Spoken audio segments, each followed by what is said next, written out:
चिड़ै के बनल घोंसला केहू उजाड़ी तो उजड़िए जाई। कि हमर भाई चिड़ै के बनल घोंसला केहू उजाड़ी तो उजड़िए जाई।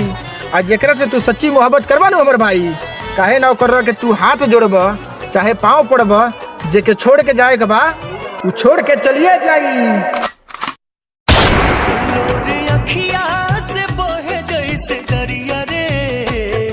जिंदगिया बेजान हो गईल, कैसे काटी नहीं कोटला उमरिया रे, सुखवा दुश्मन समान